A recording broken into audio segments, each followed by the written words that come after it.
Shalom, kita bertemu kembali di dalam pelajaran Sekolah Sabat yang dipersembahkan oleh Gereja Masih Advent hari ke-7 Uni Indonesia Kawasan Barat. Dalam minggu yang ketiga ini, kita membahas mengenai Injil yang kekal, di mana kita akan mulai menyelidiki secara terperinci pekabaran 3 malaikat di dalam Wahyu 14 yang dimulai dari pekabaran yang pertama. Karena disinilah terdapat identitas, misi, dan juga penyataan iman kita selama hidup di dunia. Untuk sama-sama membahasnya selama kurang lebih 30 menit ke depan, kita kehadiran Pendeta Sony Situmorang, Direktur Komunikasi Uni Indonesia Kawasan Barat, dan juga Pendeta Samuel Pardede, Direktur Komunikasi Daerah Sumatera Kawasan Selatan. Shalom Bapak Pendeta, apa kabar?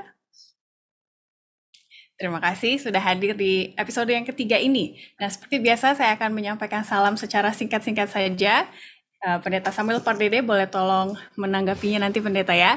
Ada Bapak Son Lombang, Dius D, Sisi Lauren, John Soriale 123, Tulun Dusun Official Channel dari Malaysia, dan juga Bapak Darto Sumpeno di Purwokerto. Mereka secara kolektif mengatakan salam kenal, terima kasih sudah dikuatkan melalui pelajaran yang kemarin. Ada sapaan dari Pendeta Samuel Pardede untuk para pemirsa yang setia?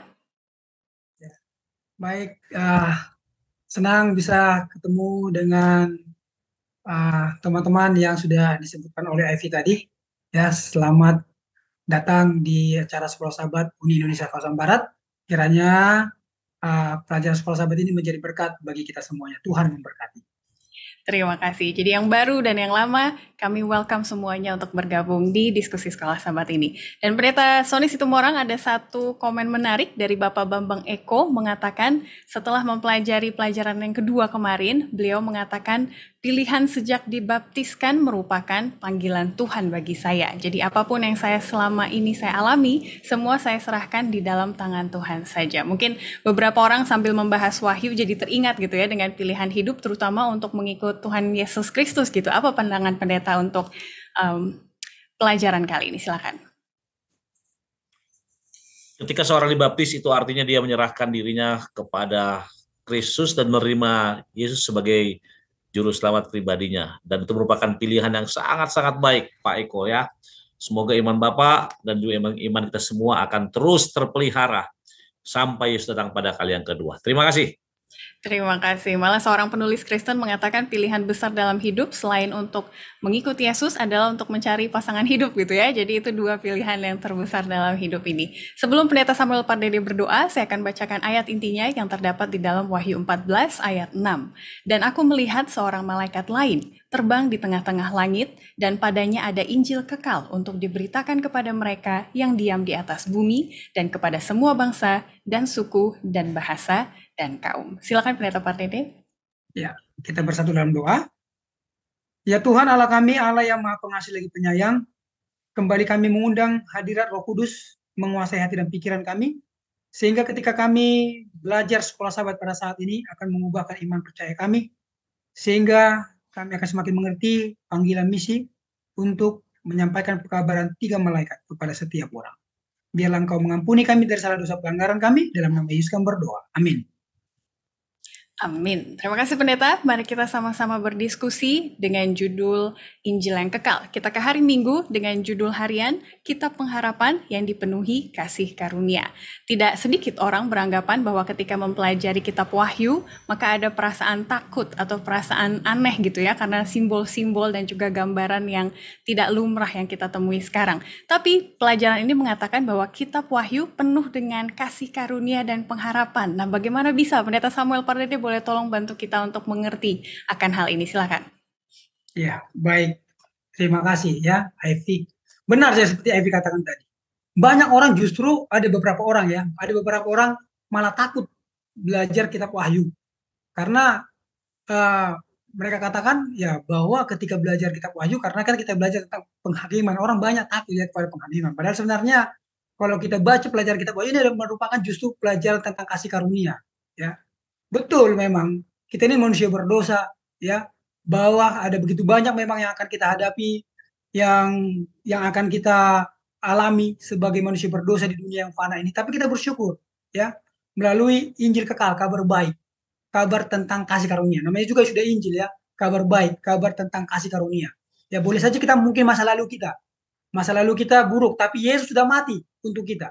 Lalu pada masa kini ada janji daripada Yesus Kristus, ya. Kemudian untuk masa depan Allah juga memberikan pengharapan. Jadi dalam kitab Wahyu semuanya itu apa? Ditawarkan kepada kita.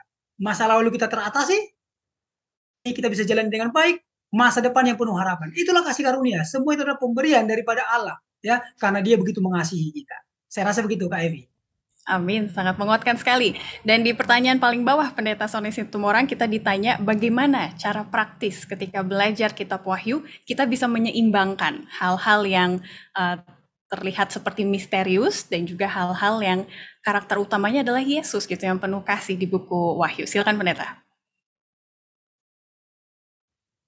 Seperti para pemirsa ketahui bahwa buku Wahyu merupakan buku yang ditulis oleh Rasul Yohanes dari Pulau Patmos, di mana ini merupakan satu pewahyuan kepada setiap orang. Dan banyak hal-hal yang agak susah dimengerti dalam pembahasan buku Wahyu. Nah, pertanyaannya bagaimanakah kita dapat menyeimbangkan semua ini? Saya hanya coba ajak para pemirsa fokus kepada paragraf kedua, bagian paragraf kedua. Mungkin Afi bisa baca. Ya. Kitab Wahyu adalah tentang Yesus. Itu adalah pekabarannya kepada umatnya dan secara khusus berlaku bagi gerejanya di akhir zaman. Itu adalah satu pekabaran yang penuh dengan kasih karunia dari harapan akhir zaman kita. Di sepanjang kitab, Kristus digambarkan sebagai anak domba yang disembelih dan sebuah berkat dijanjikan kepada mereka yang membaca, mendengarkan, dan menuruti kebenaran-kebenaran yang diungkapkan. Perhatikan kata berkat diberikan kepada mereka yang membaca, mendengarkan, dan menuruti. Untuk menyeimbangkannya adalah tidak hanya bisa membaca, berfilosofi, atau kita bisa katakan berhermeneutik, tapi yang paling penting dikatakan apa? Membaca, mendengarkan, dan menuruti atau mengaplikasikannya. Kenapa? Ivy boleh baca paragraf ke-5. Maka tidak heran jika itu adalah pekabaran yang sebelumnya, Injil. Injil, keselamatan melalui iman kepada Kristus, kematian pendamaian Kristus bagi kita, janji kehidupan kekal bukan karena apa yang dapat kita lakukan, tetapi karena apa yang telah Kristus lakukan bagi kita. Semua ini ada di awal pekabaran 3 malaikat persis. Terus. Maka tidak heran jika itu adalah pekabaran yang dipenuhi dengan kasih karunia yang penuh dengan harapan dan janji bagi kita sebagai makhluk yang hancur dan menderita. Terima kasih. Itu saya rasa sudah menjawab. Yes, jadi kita seimbangkan karakter utama Yesus dengan pekabaran yang ada di dalamnya. Kita lanjut ke hari Senin dengan judul yang mirip dengan topik besar kita, Injil Kekal. Tapi di sini kita akan lebih melihat apa yang dimaksud dengan Injil, apa yang dimaksud dengan kekal. Kita ke Injilnya dulu. Apakah Injilnya sama Pendeta Samuel Pardede yang ada di Wahyu dengan yang Yesus sampaikan ketika dia hidup di dunia? Silakan Pendeta. Ya, baik. Tentu saja kalau kita pelajari pelajaran sekolah sahabat ini tentang Injil yang kekal, ya. Injil yang sama, ya, karena kalau dalam arti kata aja Injil sebenarnya kabar baik, ya, good tiding. Itu artinya Injil, good tiding, kabar baik. Kabar baiknya yaitu kabar tentang kematian Yesus, ya, untuk menebus setiap umat manusia yang berdosa. Makanya barang siapa yang percaya kepadanya katanya tidak binasa, melainkan beroleh hidup yang kekal. Dan itu sudah disampaikan, bahkan ini sudah disampaikan oleh Yesus jauh, ya, jauh sebelum manusia jatuh ke dalam dosa. Itu makanya disebut dia sebagai Injil yang kekal, ya, yang sudah ada sebelum manusia ada dan akan tetap ada, ya. Jadi memang luar biasa, ya, luar biasa Tuhan kita ini. Itu makanya dikatakan Injil yang kekal. Kabar baik yang kekal, yang menjadi bagian kita semua. Ya, saya rasa demikian Kak Ivy. Amin. Jadi bukan hanya Yesus, kitab Wahyu, dan juga Paulus dalam buku Roma gitu ya, menyebutkan poin-poin penting mengenai Injil yang sama yang bisa kita lihat di dalam Alkitab. Terima kasih Pendeta Samuel Pardede. Sekarang kita lanjut ke kata berikutnya, yaitu kekal. Kekal seperti apa Pendeta Sony Situmorang dari Injil ini? Tadi sebenarnya sudah disinggung sedikit oleh Pendeta Pardede, tapi boleh Pendeta tambahkan, silakan. Baik, dalam terjemahan bahasa Inggris maka judul pelajaran hari Senin adalah The Everlasting Gospel. Nah, ketika kita mengarah kepada Gospel itu mengarah kepada Yesus, ya sudah dikatakan tadi. Lalu bila mana dikatakan everlasting atau kekal, maka itu tidak berawal, tidak berakhir. Dan yang paling penting dikatakan, kenapa sampai dikatakan kekal? Coba Ivy boleh baca paragraf kedua bagian B dari Kristus.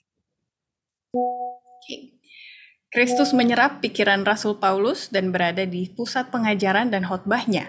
Kristus yang disalibkan menebusnya dari penghukuman dan rasa bersalah di masa lalunya. Kristus yang telah bangkit memberinya kuasa untuk saat ini, dan Kristus yang kembali memberinya harapan untuk masa depan.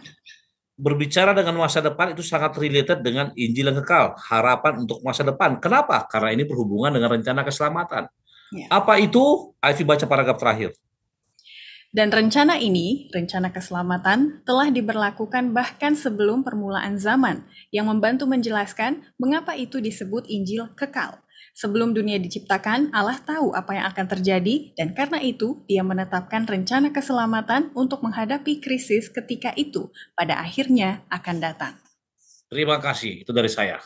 Terima kasih. Sebenarnya ini sudah menjawab pertanyaan nomor 2 di hari Jumat, saudara-saudara. Jadi silakan dilanjutkan kembali di diskusi UKSS masing-masing. Kira-kira apa makna lain atau pemahaman kita mengenai Injil yang kekal ini. Kita lanjut ke hari Selasa dengan judul Kisah Kasih Karunia. Lagi dan lagi, topik kasih karunia akan kita bahas.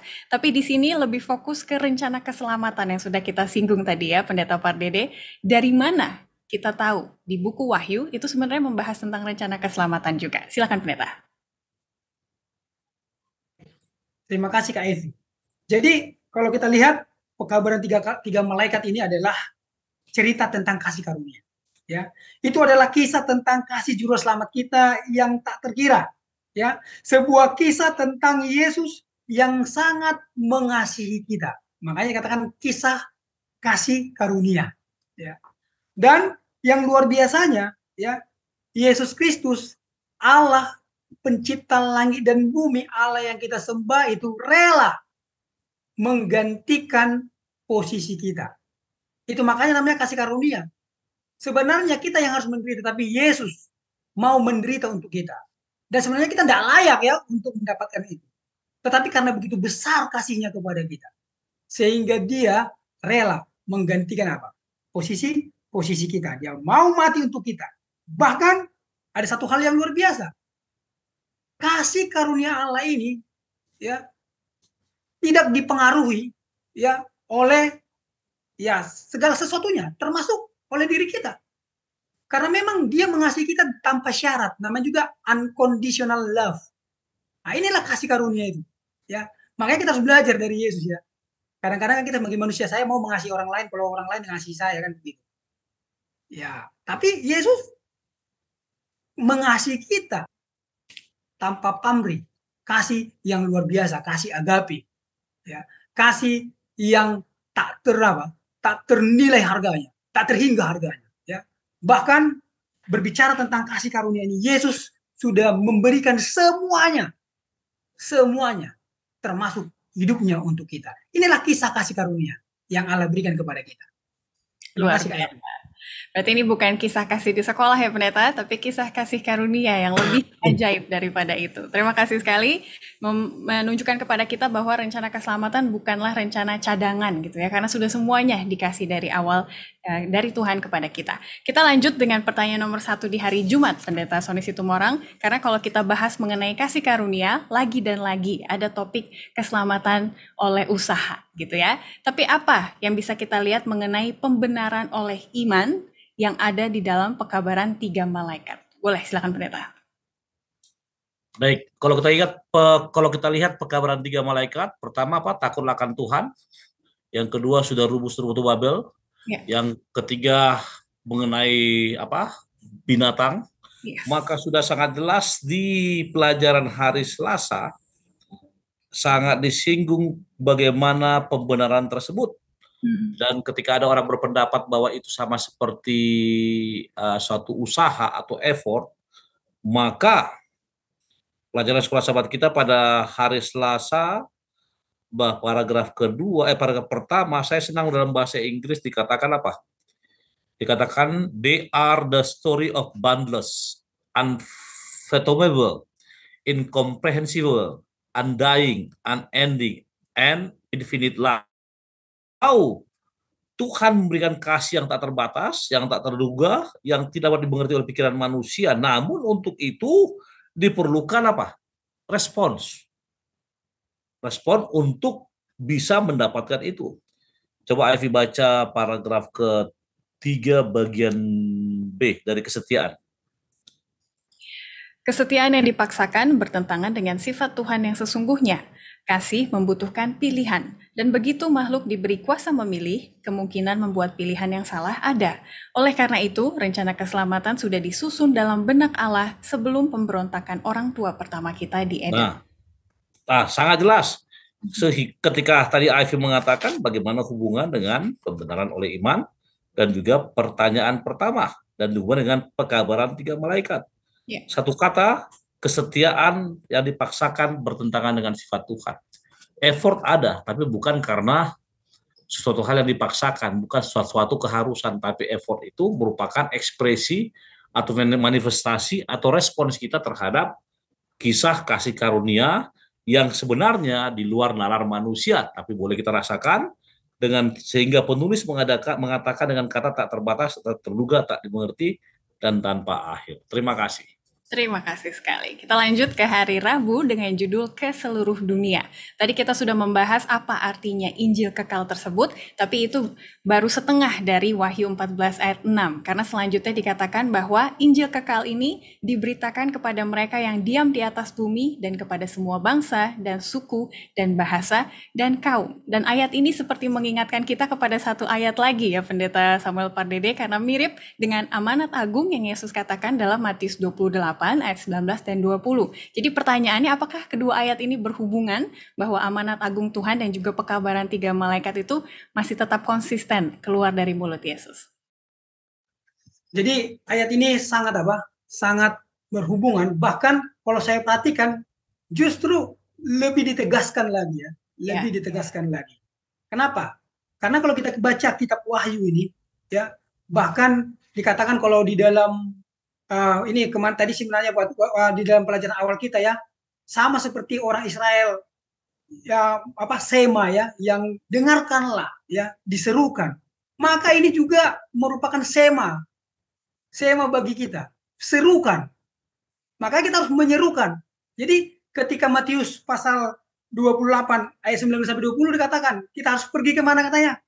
Ke seluruh suku, bangsa, bahasa, kaum. Hal yang sama. Jadi penegasan kembali. Inilah disebut dengan misi. Inilah misi kita. Jadi dibutuhkan komitmen di sini, dibutuhkan upaya terbaik. Makanya kalau di dalam gereja Masih ke-7 kita tidak asing dengan istilah total member involvement. Keterlibatan semua anggota. Semua upaya harus dilakukan untuk misi ini, misi agung ini. Ya. Jadi kita harus berbeban dan kita bersyukur ya, Allah memberikan misi ini kepada kita. Karena kita adalah orang penting bagi Allah. Karena hanya orang penting bagi Dia ya misi ini diberikan. Dia tahu bahwa kita dekat dengannya, umat kepercayaannya. Makanya diberikan misi untuk mengabarkan ini, pekabaran 3 malaikat ini kepada seluruh bangsa, suku, kaum, dan bahasa. Inilah yang disebut dengan apa? Amanat agung. Ya, kalau kita hubungkan dengan Matius pasal 28. Terima kasih, Ivy. Terima kasih, Wah. Sekarang kita masih lebih bisa melihat lagi ya bagaimana koneksi antara Injil yang mungkin kita pikir hanya ada di Matius, Markus, Lukas, Yohanes gitu ya, tapi sekarang sudah terhubung dengan Wahyu, nubuatan akan akhir zaman. Nah, tadi seperti yang Pendeta Samuel Pardede katakan, panggilan ini adalah panggilan pribadi, tapi juga adalah panggilan kolektif gitu ya. Karena kita tidak bisa melakukan misi ini seorang diri untuk mencapai seluruh dunia. Kira-kira Pendeta Sony Sitomorang, mungkin bagi para pendengar ataupun teman-teman kita yang sudah mulai antipati dengan gereja gitu ya, apa pentingnya gereja dalam menjalankan misi ini? Dan bagaimana saya dapat sangat diuntungkan sebenarnya kalau bisa bergabung dalam sebuah pergerakan dengan misi yang sama? Silakan Pendeta. Baik, seperti kita ketahui bahwa kata gereja berasal dari bahasa Yunani itu eklesia, mengarah kepada pribadi atau orang-orang di dalamnya, atau bisa dikatakan orang-orang yang dipanggil keluar. Lalu apa untungnya misi ini? Baik, coba para pemirsa coba lihat paragraf ke-3 bagian B. Ini harus perlu kita perlu perhatikan. Ivy boleh baca dari amanat. Amanat yang diberikan Allah yang dijelaskan dalam Wahyu 14 adalah tugas terbesar yang pernah dilakukan kepada gerejanya.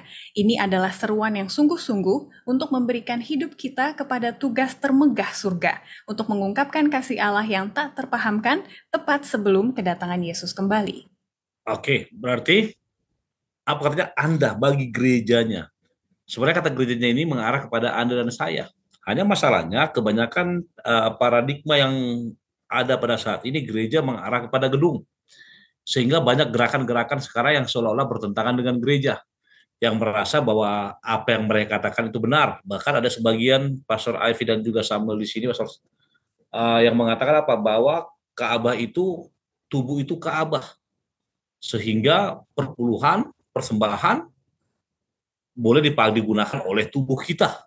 Jadi, namun kalau saudara boleh baca di paragraf ketiga ini tadi amanat yang diberikan Allah dan di atasnya sangat-sangat luar biasa sebagai seruan. Ivy boleh baca, tidak ada yang lebih.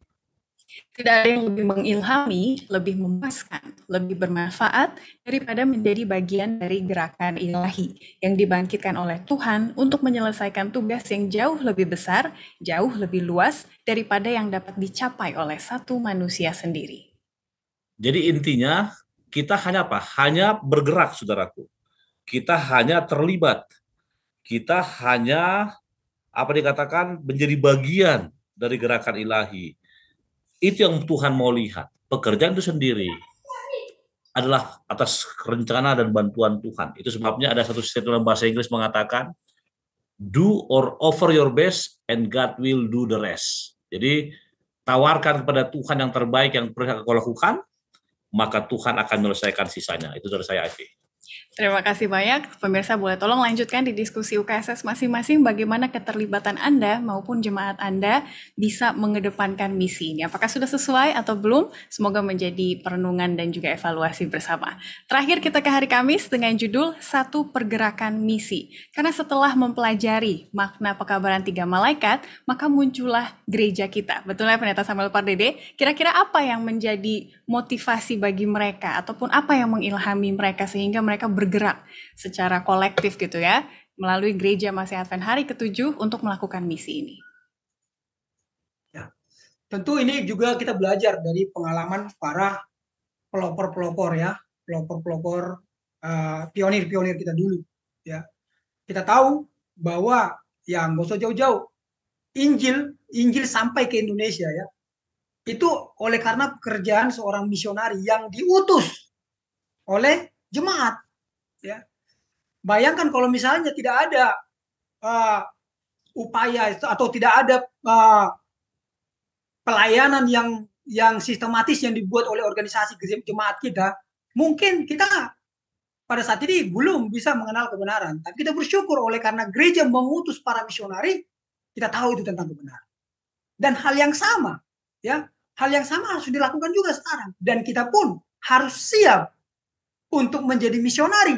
Jangan lupa kita mengenal kebenaran oleh karena misionari, kita pun harus siap menjadi misionari setelah kita mengenal kebenaran. Dari apa? Dari para misionari. Itu makanya berbicara tentang keterlibatan kita sebagai anggota. Ya, kita artinya melakukan apa yang dapat kita lakukan untuk menyampaikan kabar tentang kasih karunia ini kepada setiap orang. Baik itu secara perorangan maupun secara gereja. Dalam arti gereja memberikan SK kepada kita ya untuk pergi. Dengan demikian segala sesuatunya akan apa? Akan berjalan dengan baik dan kita rindukan semua Yesus segera datang. Ya, kita mau bahwa percepatan Injil ini ada.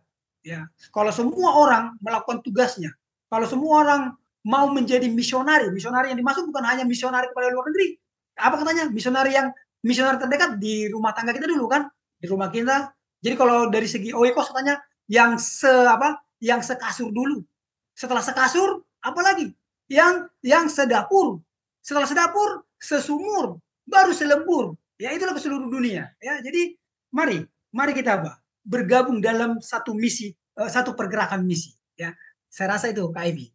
Menarik sekali tadi ilustrasinya. Semoga para pemirsa yang menyaksikan boleh terbakar semangatnya setelah mengkaji ulang. Ternyata sejarah kita dari dulu itu sama seperti yang kita pelajari sekarang. Nah, sekarang pertanyaan terakhir Pendeta Sony Situmorang. Saya akan menghubungkan pertanyaan hari Kamis di bawah dan juga nomor 3 di hari Jumat.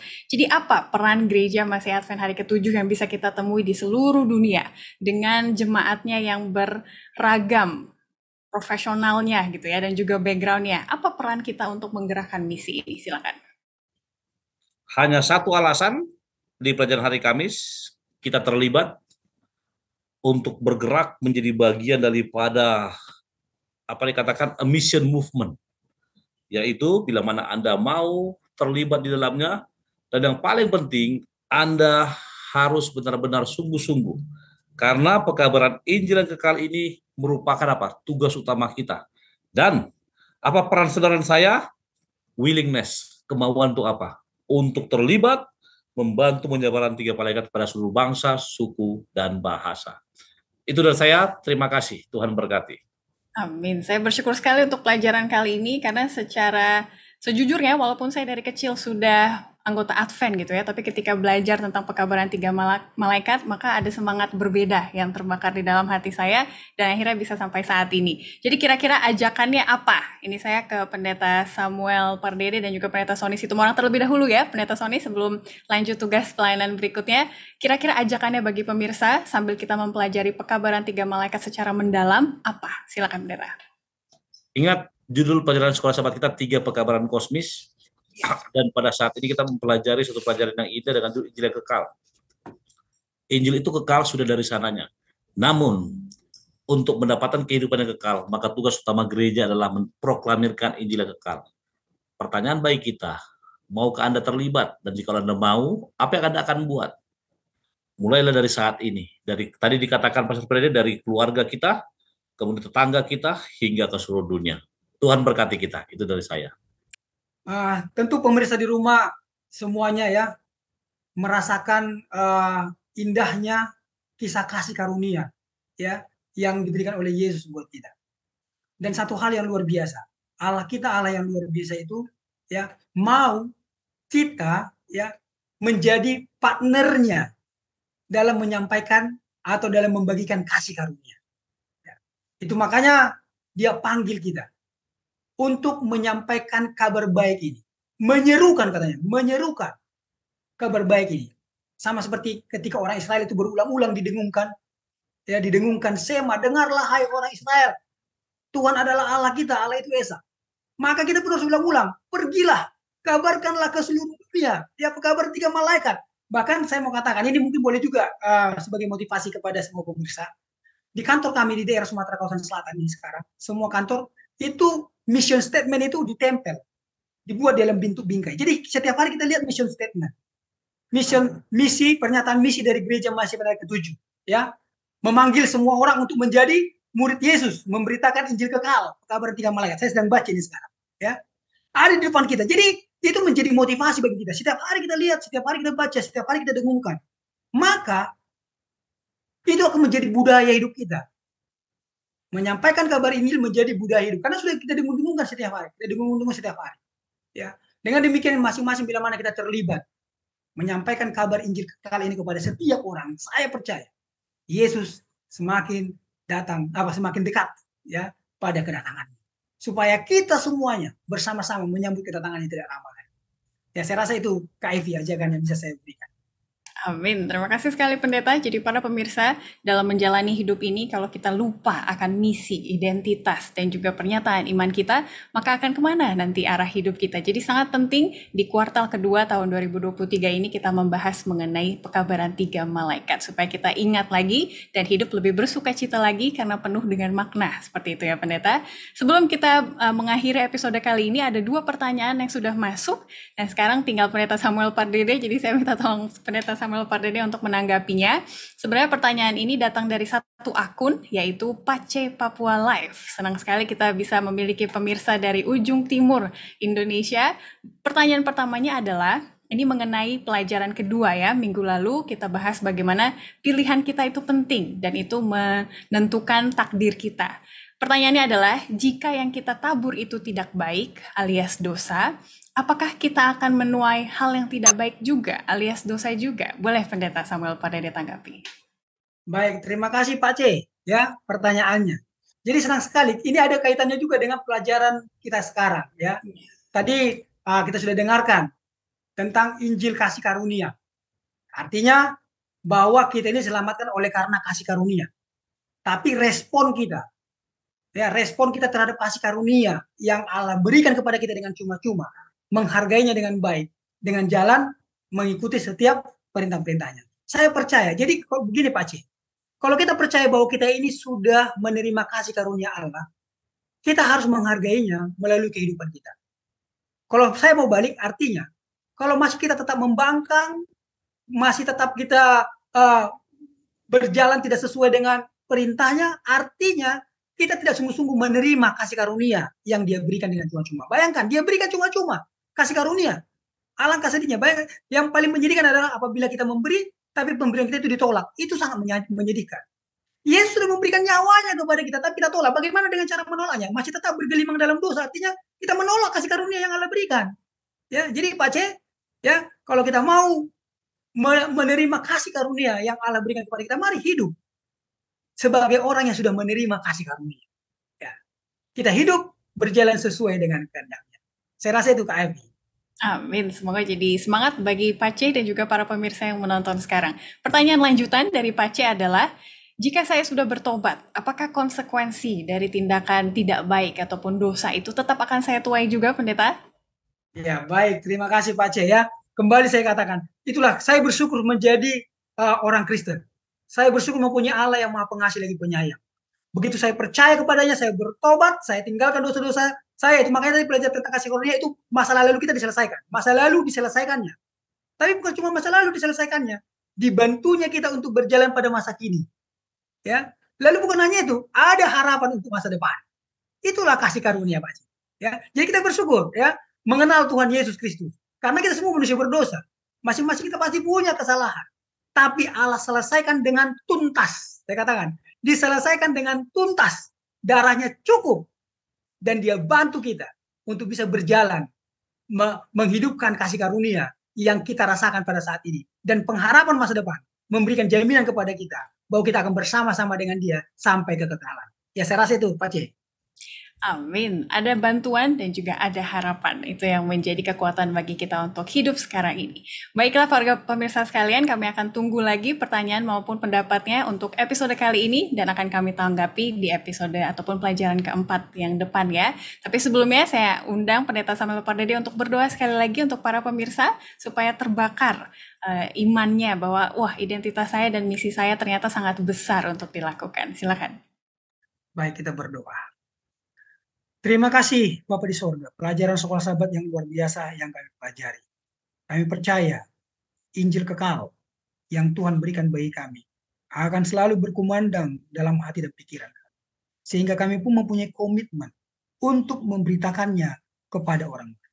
Kami percaya setiap orang yang telah menerima kasih karunia daripada Allah akan muncul dalam dirinya satu kerinduan untuk menyatakan kepada orang lain betapa indahnya menikmati kasih karunia yang Tuhan tawarkan, yang Tuhan berikan bagi kami. Dengan demikian kami semuanya akan terlibat melakukan apa yang dapat kami lakukan untuk memasyurkan kabar kebenaran Injil ini. Bantu kami ya Bapak untuk tetap setia. Biarlah ya Bapak melalui kuasa Roh Kudus kami akan tetap berjalan di jalan yang sesuai dengan kehendak Tuhan. Kami juga percaya Bapak bahwa setiap tantangan yang akan kami hadapi ketika kami menyampaikan kabar kebenaran ini, Tuhan akan bantu kami untuk mengatasinya. Biarlah Bapak Engkau juga mengampuni kami dari salah dosa pelanggaran kami. Dalam nama Yesus kami telah berdoa. Amin. Amin. Terima kasih sekali untuk pelayanan Pendeta Samuel Pardede hari ini dan juga Pendeta Sony Situmorang yang sudah duluan pamit. Semoga kita akan berjumpa lagi di kesempatan mendatang.